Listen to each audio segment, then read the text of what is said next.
नमस्कार दोस्तों। मैं आज मेरा फर्स्ट 1 लाख का पोर्टफोलियो एसआईपी में हो गया है, जैसे मान लो। तो उसका मैं रिव्यू करने वाला हूँ। कुछ शॉर्ट वीडियो डाला था, उसमें एक व्यूवर्स ने कमेंट किया था। वो पढ़ते टाइम के बाद फिर मैं बोला चलो इसका एक आंसर दे दूंगा मैं, तब तक उन्होंने क्यों पता नहीं क्यों डिलीट कर दिया, लेकिन डिलीट कर दिया। उसका आंसर देने के लिए मैं एक वीडियो बना रहा हूँ। उन्होंने ये पूछा था कि भाई आपने 14,000 रुपये मंथली तो कटवा रहे हो, लेकिन क्या है इसमें कि पूरा स्मॉल कैप है, तो स्मॉल कैप में आपको रिस्क लग रहा है ज़्यादा है, तो आपने पूरे स्मॉल कैप क्यों ले रखा है। तो सबसे पहली बात तो देखो, रिस्क की बात आती है तो रिस्क मार्केट में ही रिस्क है। मार्केट एक ऐसी चीज़ है जिसमें हर चीज़ में रिस्क है। अभी जहाँ रिस्क है वहाँ रिवार्ड भी है, और जहाँ रिस्क नहीं है वहाँ रिवार्ड भी कम है। पहली बात क्या है, आप अगर मार्केट में पैसा डाल रहे हो तो भाई हम कच्ची गोले खेलने वाले तो नहीं है, 5-10 साल वाला तो मैं है नहीं, क्योंकि मेरा अभी तक का इंटेंसिव यही है कि मैं 20 साल, 15 से 20 साल के बाद तक करूँगा। जैसे मैं 15 साल तक मिनिमम करूँगा, 20 साल ज़्यादा रहेगा। तो 15-20 साल का रिटर्न अगर पिछले में कोई भी अगर फंड में आपने देखा, तो 15-20 साल का रिटर्न कोई भी फंड ले लो, ज़रूरी नहीं है कि एक्सीसी ले लो। मैं एक्सीसी दिखा रहा हूँ। तो उसी फंड में आपका ऑल टाइम में देखा जाए तो उसी फंड ने अब तक के रिटर्न, ऑल टाइम देखा जाए तो अब तक के रिटर्न देखो, 25% रिटर्न दिया है। एवरेज 25%। मैं ही बोल रहा था कि एक्सिस स्मॉल, कोई भी स्मॉल कैप ले लो, स्मॉल कैप में के अगर रिटर्न देखा जाए, देखो पिछले 10 साल में इसने 25% के रिटर्न दिया है। और वही अगर आप किसी का लार्ज कैप ले रहे हो, इंडेक्स फंड ले रहे हो, मिड कैप ले रहे हो, तो उसके रिगार्डिंग उसने कम रिटर्न दिया है। तो मैंने क्या किया था बीच में, यूटीआई लार्ज यूटीआई निफ्टी 50 का इंडेक्स फंड भी लिया था। अभी इंडेक्स फंड की बात करें, पिछले 10 साल की, 5 साल की, जब से भी कर रहे हैं, तो उतने, जैसे इंडेक्स फंड की बात कर रहे हैं हम, तो इंडेक्स फंड ने अब तक देखो, ऑल ऑल में देखा जाए तो इंडेक्स फंड ने देखो 15 से 16% रिटर्न दिया, 13% रिटर्न दिया ऑन एन एवरेज, 13-13.5%।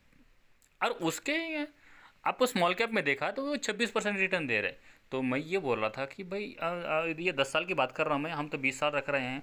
और कोई भी अगर मार्केट का आप देख रहे हो तो पिछला देख के कर सकते हैं भाई। आगे फ्यूचर का मेरे को पता नहीं, ना आपको पता है, लेकिन ये है, हम पास्ट हिस्ट्री देख के फ्यूचर का प्लानिंग कर सकते हैं। मेरा कहने का मतलब ये है। तो मैं सर को यही गाइडेंस करूँगा कि सर आप अगर लॉन्ग टर्म में रख रहे हो तो स्मॉल कैप मेरे को बेटर लगता है। अभी देखो इसमें मेरे क्या, स्मॉल कैप भी है, मिड कैप भी है। मिड कैप कुछ है मेरे पास, ऐसा नहीं है, नहीं है, बिल्कुल भी नहीं है। फिर मेरे पास ये देखो मिड कैप का भी है। फिर अब पराग पारिक का सबसे बेटर फॉर्म लग रहा है मेरे को, पराग पारिक में मैंने ले रखा है। तो ये अभी मैं इसमें से कम करूँगा कोई क्वांटिटी। जैसे मेरे को अभी मेरा, जैसे अभी 14,000 रुपये कट रहा था मंथली, तो मैं एक फ़ंड कम किया। जैसे मैंने पिछले वीडियो में दिखा दिया था कि इसमें एंजल ब्रोकिंग में ऑनलाइन आप कैसे कर सकते हो, तो उसमें मैंने एक फ़ंड कम कर दिया। तो मेरा कहने का मतलब यही है, हम कम कर सकते, ज़्यादा कर सकते। दूसरी बात, अभी कोई मेरे अपने व्यूअर्स ने पूछा था कि सर इसमें जैसे मान लो मैं मंथली इंस्टॉलमेंट कर रहा हूँ 1,000 रुपया, तो मान लो मेरे कभी मेरे को लग रहा है कि अगले मंथ में मेरे पास पैसा नहीं आएगा, तो हम स्किप कर सकते हैं क्या? हाँ हाँ बिल्कुल सर, आप स्किप कर सकते हो, कोई इशू नहीं है उसमें, आपको कोई प्रॉब्लम नहीं आएगी। जैसे देखो, एक तो होता है एलआईसी में, जैसे मैं करता हूँ एलआईसी, तो मेरा पता है कि मेरे मंथली ऐसा एलआईसी 1 तारीख को कटनी है। तो 1 तारीख को वो ना कटते हुए क्या हो जाता है, 1 तारीख को मान लो मेरे अकाउंट में पैसा नहीं है, इनसफिशेंट बैलेंस है, और वो 1 तारीख को इसका ऑटो पे कर दिया है और हमने वो नहीं कटा, तो पहली बात तो ऑटो पे का चार्जेस अलग से कट जाएगा। दूसरी बात क्या है, आपका क्रेडिट स्कोर कम हो जाएगा। तीसरी बात क्या है, तो वो पैसा जो है आपका ऑटोमेटिक कटना था, तो उसमें 1-2 दिन, जैसे भी आपको दिन बढ़ाते जाएंगे, 15 दिन के बाद वो पेनल्टी लगना चालू हो जाएगा। ऐसे इसमें बिल्कुल नहीं है।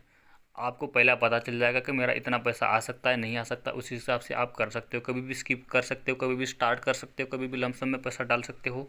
बंद करना है तो बंद भी कर सकते हो, कोई इशू नहीं है इसमें।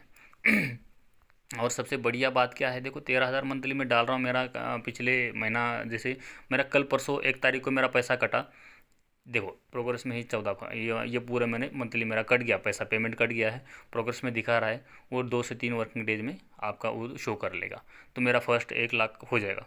अभी जैसे ही बढ़ाते जा रहा है, मैं लॉन्ग टर्म के लिए रख रहा हूँ, तो मेरे को बेटर रहता है। अभी कोई भी प्लान देख लो, ये मैं देख पराग पारिक में देख लो आपने, जैसे इंडेक्स फंड में देख लिया भाई, 13%, 13.5% अब तक का रिटर्न दिया है।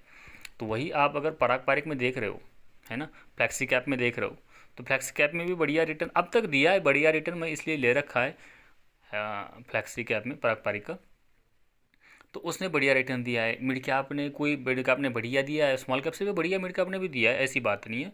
लेकिन लेना है तो मैं तो बोलूँगा, और मैं तो अपना पर्सनली मैं जो अगर किसी ने पूछ लिया तो मैं यही बोलूँगा कि आप मिड कैप स्मॉल कैप में लगा लो। देखो 20-21% रिटर्न दिया है तो हम तो एक्सेप्ट करते हैं भाई, अपनी तरफ से मैं एक्सेप्ट करता हूँ। मेरे को एवरेज में 12 से 15% के बीच में मिलना चाहिए, है ना।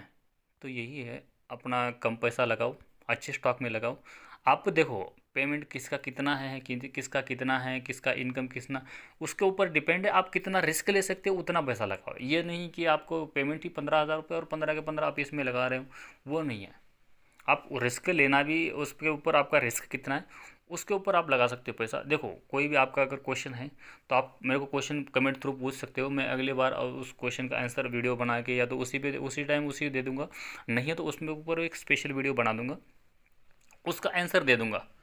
आप अगर मेरे पे कोई गलती बताने में है तो आप मेरे को कमेंट थ्रू बोल सकते हो, उसके ऊपर हम डिस्कशन करेंगे।